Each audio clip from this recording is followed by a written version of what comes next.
Olá pessoal, vamos para o nosso vídeo de hoje, onde nós vamos falar da questão do comportamento organizacional. O que vem a ser o comportamento organizacional, como ele influencia as pessoas, os grupos, a organização como um todo, como que isso acontece no dia a dia realmente das organizações. E segundo Hobsbawm, o comportamento organizacional é um campo de estudo que investiga o impacto que indivíduos, grupos e a estrutura têm sobre o comportamento dentro das organizações, com o propósito de utilizar esse conhecimento para promover a melhoria organizacional. Então, na verdade, se propõe o quê? Que o comportamento, e quando a gente fala de comportamento, a gente não pode deixar de falar de personalidade. Então, as pessoas entram numa organização onde já existe uma cultura, as pessoas vão levar para essa organização o seu olhar, as suas perspectivas, os seus valores, o seu modo de agir, o que ela acredita, o que ela não acredita, vai participar dos grupos dessa organização, das equipes, e vai ter que interagir e se adaptar a essa cultura organizacional que lá já existe, com suas normas, com seus valores, com tudo que já está instituído, para dar sequência ao trabalho, então, dentro dessa organização. Dubrin também fala que o comportamento emocional é o estudo do comportamento humano no local de trabalho e a interação entre as pessoas e a organização em si. Os conceitos dos autores, na verdade, eles são bem parecidos, mas resumindo no mesmo olhar. A preocupação de como as pessoas, junto com as organizações, vão estar administrando esses comportamentos e fazendo com que eles sejam positivos, para o resultado da organização e para as pessoas como um todo, no dia a dia, no desenvolvimento do trabalho. Souto nos fala que relaciona um conjunto de conceitos fundamentais que giram em torno da natureza das pessoas e das organizações. Então, como eu falei, cada conceito ele vai o quê? Reforçando realmente o outro com a realidade dentro da organização. E o que acontece, gente? Assim, por que eu coloquei ali o comportamento como iceberg? Dentro das organizações, então, a gente vai encontrar uma parte formal e uma parte informal. Na parte informal, a gente vai ver que são os aspectos visíveis, Isso vem da cultura, vem das normas, vem da política de RH, tudo aquilo que quando você entra numa organização é dito para você. O que pode, o que não pode, como que é conduzido o trabalho no dia a dia, as regras para que isso realmente aconteça, e como esse trabalho vai ser conduzido. Então tá ali, as estratégias, os objetivos, políticas, procedimentos, estrutura organizacional e tecnologia. Então isso realmente é visível. Quando você vê a visão, missão e valor da organização, eles estão incluídos nessa parte visível. As normas, as políticas de RH, quando dizem para você a questão de pagamento, de benefícios, tudo isso está na parte visível, que a gente chama também de parte formal.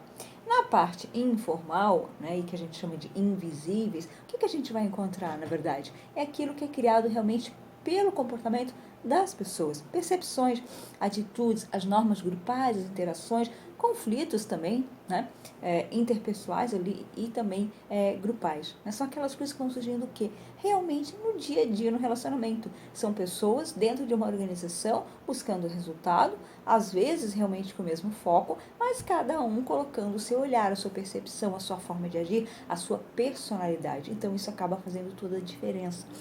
E o que é importante sempre ressaltar? Não é legal que a parte invisível, informal, ela supere a parte formal. Quando isso acontece, a organização passa a ter um problema. Em toda organização a gente vai ter os dois lados, o formal e o informal. Mas o formal, ele tem que estar sempre à frente, porque ele vai colocar a questão da disciplina, do respeito, de como as coisas têm que acontecer.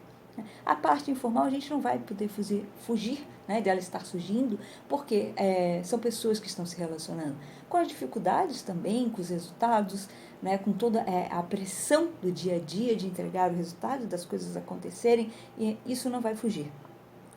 Mas ela tem que ser uma parte também equilibrada. Dentro dessa parte informal, a gente pode achar também a questão das fofocas, da famosa rádio peão, aquelas pessoas que se aproveitam de situações para colocar-se contra a organização, então isso acaba tendo um peso.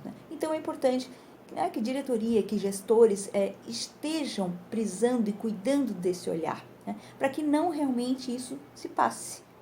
As normas elas não podem deixar de acontecer. Podem haver e devem flexibilidade sempre, mas sem que elas deixem de existir.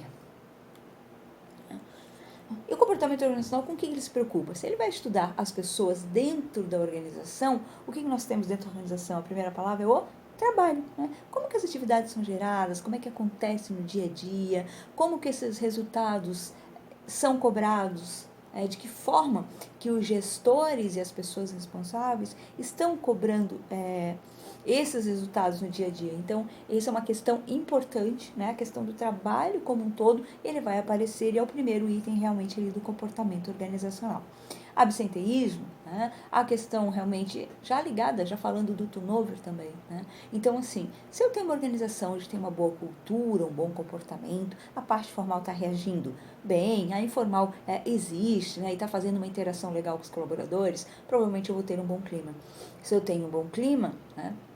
É provável que eu não tenha, talvez, um número de absenteísmo alto, um número de turnover, não vai envolver só o clima, mas esses são fatores preponderantes. Então, é importante lembrar e é um dos quesitos que o comportamento organizacional tem que acompanhar. A questão da produtividade, de indicadores, né? Porque como nós já vimos em aulas anteriores, se os colaboradores estão bem, se o clima está bom, se está tudo contente, nós vamos estar produzindo melhor. Quando há uma queda também de produtividade em volta desses fatores que eu falei anteriormente, com certeza tem algum problema e pode sim estar ligado ao comportamento. A questão da administração, né? Como que é a gestão, desde a diretoria, realmente de gestores, como são os líderes dessa organização, que mensagem que eles estão passando realmente para as pessoas.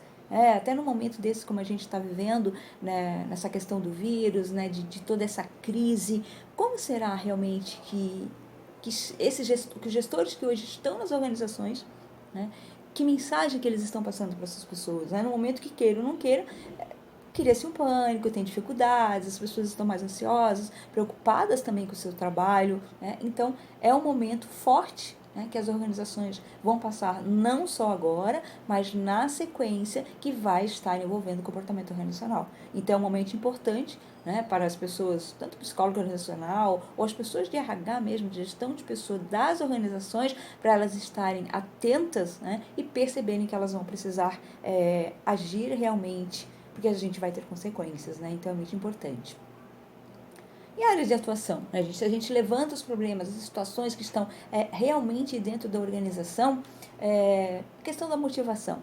A gente sabe que motivar o outro não é uma questão tão fácil, tão simples, mas de que forma que se motiva geral da organização? Se está tendo um cuidado com o trabalho, se a gente está verificando o clima, está vendo realmente, né, o comportamento das pessoas, individuais, em grupo, como que isso está realmente acontecendo, então a gente vai estar mexendo com a motivação. Porque quando a organização realmente se preocupa com as pessoas, alguns resultados vão ser feitos, vão ser produtivos e vão ser feitos com cautela. Né? Comportamento e poder da liderança, até citando a questão que eu falei anteriormente, como que está a gestão, como que os gestores estão se posicionando, eles têm realmente um poder sobre a sua equipe, eles se colocam bem, e esse poder ele é positivo ou ele é negativo?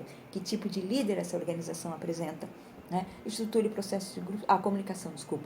A comunicação é um fator preponderante, não só nas organizações, né, como a gente sabe, mas nos outros fatores. A questão, né, do endomarketing. Como que está o marketing interno desse RH para com as pessoas, dos gestores para com as pessoas? O que está sendo feito, né, realmente nessa comunicação para que os colaboradores recebam as mensagens claras, de uma forma bem construída, né, e mais assertiva para o dia a dia realmente da organização. Estrutura e processo de grupos, né, a gente assim, cuidar das pessoas em si e dos grupos. Que tipo de grupos nós temos dentro das organizações hoje? Como estão os departamentos, as células, né? Como queiram chamar, ou dentro de cada organização, como que eles estão fluindo? Né? Como que está a produtividade desses grupos, o resultado, a interação, o relacionamento? Então, tudo isso tem que ser cuidado. Né? Desenvolvimento, estrutura e processo, desenvolvimento de atitudes e percepção. Né? Então, isso um fator está interligado ao outro. Então, a gente vai cuidando, verificando de que forma que as coisas estão realmente acontecendo, né? E como que eles vão gerar no dia a dia. Processo de mudança é muito importante. Às vezes a organização tem mudanças simples no dia a dia, mas pode ser que tenha uma alteração forte na cultura, em algum processo, nas políticas de RH, às vezes a fusão de empresas, a compra de outras, né? Então, vários processos que podem mexer realmente com o comportamento das pessoas dentro da organização, e isso realmente tem que ser olhado. Conflitos, né? Pequenos ou grandes, ou em grande número ou não, eles têm que ser acompanhados, né? E quando surgem, né, se o comportamento está sendo acompanhado, se os processos estão em dia, né, esses conflitos já vão procurar ser disseminados. Planejamento de trabalho, né, porque se tudo começa, né, no comportamento das pessoas, e o primeiro fator que cada um está dentro da organização é o trabalho, então esse planejamento também tem que ser cuidado. Né? Horas de trabalho que as pessoas vão ficar na organização, horas de folga, será que eu tenho banco de horas, como que funciona, como é que a gente trabalha, tem pessoas fazendo hora extra ou não, então esse planejamento do trabalho, né, também tem que ser cuidado para que não haja esse desgaste, né, ele resulte no comportamento, né, e que não resulte então realmente nesse estresse também, que pode vir a fazer parte, né, a gente sabe que hoje a grande fatia das pessoas trabalha realmente sob uma pressão, mas isso não pode virar realmente um problema, né, e um problema chamado estresse que traria realmente outras consequências. E dentro dos objetivos, finalidades do comportamento organizacional, a gente vai encontrar explicação, previsão e controle. E o que é cada um desses, na verdade? Né? A explicação é as causas, razões que impulsionam determinados fatos, acontecimentos, os fenômenos que esse comportamento vai nos trazer. A previsão, na verdade, então, vai estar direcionada, como o nome diz, previsão. Né? Se a gente faz um acompanhamento do comportamento, nós vamos prever, estamos acompanhando aquele departamento, aquele grupo, estão surgindo algumas situações, já tivemos um conflito, né? Então é realmente prever, né, para cuidar de situações futuras que podem lá na frente desencadear um problema maior. E a questão do controle, né? A gente, então, na verdade, é monitorar o comportamento. Mas como que a gente monitora esse comportamento? Na verdade, esse monitorar, né, ele vai entrar naqueles conceitos, como eu falei ali na frente, né, o absenteísmo, o turnover, os indicadores, esse é o monitorar. Né, quando a gente vai ver a questão do ponto, a organização das pessoas, como é que estão as relações, isso vai nos trazer um indicador e um balizador de como realmente está esse comportamento. Né? Então, esse controle, ele vai nos ajudar para verificar se realmente o trabalho que a gente está fazendo no comportamento, ele está eficaz ou não. E realmente o que a gente precisa atuar melhor se o caso ele não esteja. E existem 3 níveis, na verdade, do comportamento. Né? A gente tem as 3 áreas. A gente tem a micro-organizacional, que se refere ao comportamento do indivíduo na organização, o trabalhar dele sozinho. O meso-organizacional, que se refere ao grupo, às pessoas, às equipes dentro da organização. E o comportamento macro-organizacional, que vai avaliar o quê? O comportamento da organização como um todo. Né?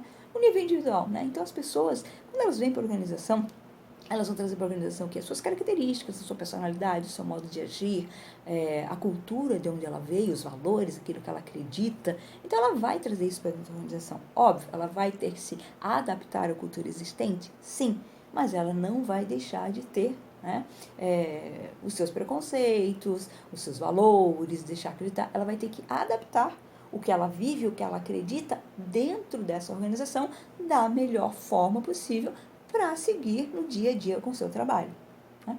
No grupo, né? Então assim, nós já temos pessoas que trazem todas as suas características, as suas personalidades, dificuldades, preconceitos e vão ter que interagir com outras pessoas dentro de um ambiente diferente, cada uma, né, acreditando ou não em determinadas características. Né? E o que acontece com os grupos? Muitas vão se aproximar por essas características, pelo modo de pensar, pelo modo de agir, por aquilo que acredita ou não. Então essas pessoas vão se aproximar. E na questão do comportamento macro-organizacional, o que nós temos? É o olhar da organização. Nós vamos falar do clima, da cultura, das políticas de RH, tudo que é construído na organização. Aqui, principalmente no macro-organizacional, quando a gente fala da questão da cultura, é todo aquele olhar realmente do que a organização acredita, do que ela veio, do que é a sua história. E principalmente entra onde? Nos aspectos visíveis, na parte formal da cultura, né? O desenvolvimento do trabalho, tudo o que acontece realmente de visível na organização, o que te oferecem para você realizar o seu trabalho e no que essa organização acredita. Né? Isso é um macro, porque é toda a organização. Né? Então vejam, a gente saiu do micro para o meso, para o macro. Né? E o micro vai formando o meso vai formando o macro. né? Porque a cultura vem da organização, mas também ela é constituída e formada no dia a dia pelas pessoas, né? O clima, principalmente formado pelas pessoas, as políticas são construídas para que haja, né, um controle, uma organização, uma disciplina das pessoas no dia a dia do seu trabalho, com toda a estrutura da organização, com que ela oferece, né, com como as coisas vão realmente acontecer. E nós temos alguns desafios, com certeza, né, para que se faça realmente o trabalho acontecer. E o que está acontecendo? Não só, a gente fala hoje em dia, mas isso hoje em dia a gente é voltando alguns bons anos. Né? Houve uma mudança no mercado de trabalho, uma mudança de olhar, uma mudança das pessoas ao entrarem nas organizações, ao que elas estão buscando nessa organização e a forma de permanecer. Né? Então, o mundo em geral está mudando, as coisas estão se atualizando de uma forma muito rápida. Né? Quando se falava em coisas que mudavam em 10 anos, passaram para 5, para 1 ano, agora, às vezes de 1 mês ou de semanas, as coisas já estão diferentes. Né? Então, o comportamento organizacional, ele tem que acompanhar esse ritmo. Os profissionais de RH que cuidam dessa parte dentro das organizações têm que estar atentos, cuidando, prevendo, né? Estando junto, porque vai envolver o mundo, né? Os negócios também estão mudando, a forma de fazer negócios está mudando, então isso vai atingir o comportamento. Né? Quando vem a pressão, metas, indicadores, a forma de atender melhor cada cliente, levar para ele melhor o resultado e não esquecendo de cuidar também desse cliente interno que está ali resolvendo e fazendo realmente esse trabalho. Né? A força de trabalho está mudando, sim, as pessoas estão com outro olhar, elas já vêm para um processo seletivo buscando algo diferente, verificando realmente aonde eu quero estar, de que forma eu quero estar nessa organização, será que essa organização combina com meus valores? Então isso é importante também, as pessoas estão com um olhar diferente para aquilo que estão buscando nas suas carreiras. As expectativas também dos clientes e consumidores, né? Quando a gente fala que a forma de fazer negócios também está mudando, isso atinge os clientes, os consumidores, aquilo que se busca em geral, e isso vai afetar diretamente o comportamento dentro da organização. As organizações, consequentemente, né, estão mudando também, com todos esses fatores. Né? Ou você se realinha, você se organiza para o mundo, para os seus clientes, para os seus processos, ou talvez você não permaneça no mercado.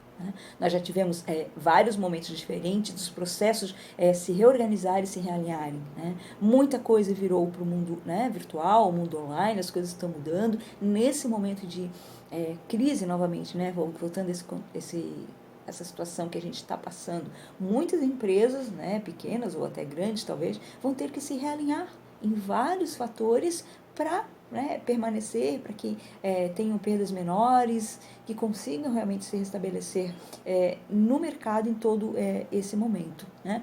Os gerentes e dirigentes, consequentemente, porque você também ou muda ou se atualiza ou você também não permanece. O desenvolvimento da sua carreira, a atualização, hoje se necessita muito de uma atualização constante. Não é mais aquele, eu sabia fazer muito bem isso aqui, está muito bom, eu vou passar as ordens, eu vou delegar e as coisas acontecem. Não, aí você precisa se atualizar, não só na parte técnica, mas também e principalmente na parte humana, o cuidar das pessoas, o estar atento como isso realmente vai acontecer. Né? E o conhecimento está se tornando, olha só, o comportamento humano está se tornando o principal fator de produção de riquezas. Por quê? Quando se fala de competências técnicas e comportamentais, hoje, em qualquer processo seletivo, se prioriza a questão das competências humanas, realmente, comportamentais, para verificar se essas pessoas, como que elas vão estar dentro da organização depois. Geralmente se fala as técnicas a gente ensina, comportamento não se muda ou leva muito tempo, é uma coisa mais trabalhosa. Então, é realmente verificar como que as pessoas estão entrando na organização, o que elas estão buscando, porque elas querem permanecer. São perguntas importantes que o comportamento vai ter que cuidar, estar atento para a gente ter um bom resultado realmente dentro das organizações. Pessoal, aqui a gente segue, na verdade, falando das organizações, das pessoas, aqui dos processos, o que as pessoas esperam das organizações, o que as organizações esperam das pessoas também. Então, isso é muito importante. Essas questões aqui são algumas né? O processo não para por aqui, muita coisa vem se atualizando, né? Como eu falei anteriormente, e vai continuar atualizando. A gente precisa estar melhorando constantemente, se organizando, e para que realmente se tenha dentro das organizações médias, pequenas, médias ou grandes, realmente um bom comportamento organizacional, né? E isso depende de avaliações, de acompanhamento, de processos, e tem que ser construído, na verdade, dia a dia com os profissionais dentro dessa organização, acompanhados do profissional da RH, dos gestores, principalmente, que tem um papel fundamental nesse conteúdo. Pessoal, obrigada por enquanto, né? Segue algumas atividades também que a gente vai estar debatendo na sequência, com outros materiais que vão estar presentes no sistema para vocês. Muito obrigada.